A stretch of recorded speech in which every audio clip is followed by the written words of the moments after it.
Chapter 1: Seeds of Division and Obsession. As the saying goes, the past is a foreigner, and it certainly doesn't recognize or apply to our modern standards of categories such as whiteness and race. Or does it? This debate is contentious and can be answered in different ways, which I'll get to momentarily in this chapter. But people are generally us versus them over location, customs, food, etc. Judgment is all about first impressions, which could mean from who you have sex with, what material you build your house with, to crumbs on the floor. Until we created myths associated with skin color when it actually mattered to focus on it. Myth of the curse of Ham hierarchy stuff. Though this is not to say the ancients of BCE times didn't see color. Observations were basically the same, and ironic Greek standards compared to today's, such as tanner skin and lighter skin having known associated ranks of different labor. Lighter skin tends to mean domestic at-home work or feminine ranks, while darker skin meant working hard outside or masculine ranks. Then that formed a prejudice for lighter skin not being industrious, which is quite the opposite assumption that people today have towards African Americans, or at first glance prejudice over non-white people, as we've been trained. The Greek white woman and dark man dichotomy also exists in their paintings and other art mediums, like pottery.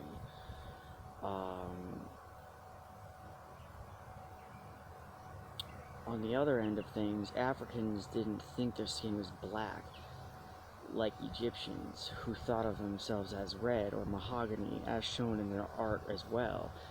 In modern times, this red concept was used by Malcolm X, as his skin is perceived as mahogany while being nicknamed red, though I guess it's not really useful to bring up since it's attributed to his hair and not how he identifies with his skin. Unfortunate narrative lore for the acknowledgement of a red category associated with Africans comes from the book The Classic Slaves Narrative, stating, "These are sometimes visited by stout mahogany-colored men from the southwest of us. We call them Oioboi, which term signifies red men living at a distance."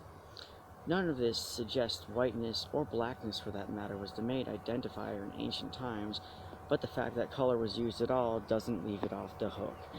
One of the proponents to the idea that whiteness or race wasn't an initial category until the modern era comes from Neil Irvine Painter, who goes into omitted or blinded of the details discrimination in Greek times. Specifically in Airs, Waters, and Places, written by Hippocrates, which was the first type of ecology science. She claims the ancients didn't identify with ideas like race and whiteness. She quotes a line from the book stating, "The Scythians are a ruddy race because of the cold, not through any fierceness in the sun's heat. It is the cold that burns their white skin and turns it ruddy." Whatever confusion they had about the environmental aspects, color was still a factor. And I guess the usage of race lived past her. To be fair, she does point to this being a modern-day translation, thus putting the words in their mouths. Which could be true looking at the etymology and context. The closest we get to race realist ideology is the Greek word ethnos, now ethnic, meaning background or descent. The Roman word that borders on the word we use today might be a sub-branch of gens, which consists of similar people who share the same nomen, meaning descent. The Roman word genus branching off to mean family, group, and type. The etymology of this combines the words gignere and cognate translating to give birth from a blood relative. The obsession, now I am reiterating points that I actually had made already in past videos, so if you haven't, or so if you have read them, you don't necessarily have to read this part. Alright, the obsession of whiteness boiled out of the ancient epicenter of antiquity that was eventually romanticized by the modern world, where myth and legend started in the cul-de-sac of the Caspian Sea and Black Sea area, surrounded by the neighborhood of nations of Romania, Ukraine, Turkey, Russia, Georgia, and Greece. Aside from modern-day white usage, there was the Caucasian category, which isn't necessarily white like we assume, but brown, olive, and almost red. The Caucasian people are known since prehistory to reside around the Caucasus mountain ranges that split between the Caspian and Black Seas, acting as borders for Russia and Turkey and Iran. One of the ranges being the Ararat Mountains, known as the Mountain of Pain by the Turkish and Mountain of Fire by the Kurdish. And it was the place in the Bible where Noah's Ark rested on, restarting humanity after the Great Flood with God's orders.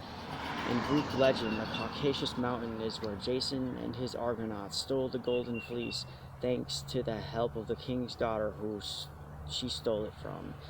In Homer's Odyssey, the king transforms his enemies into animals, and dominated Odysseus in a sense.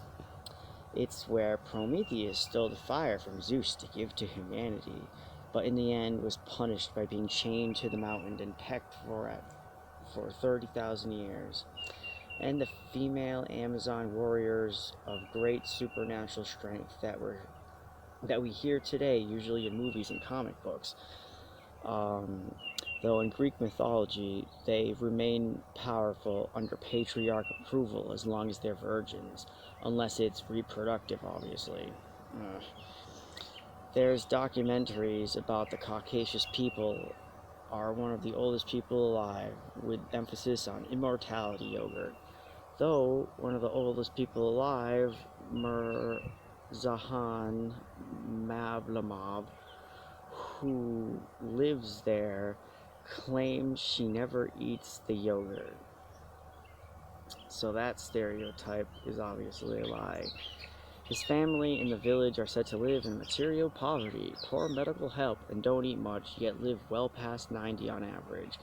Being 60 considered an adolescent, it's possible that stress relief from their lifestyle is regulating the genes that sustain the bodies to live in crisp air environments like the mountains.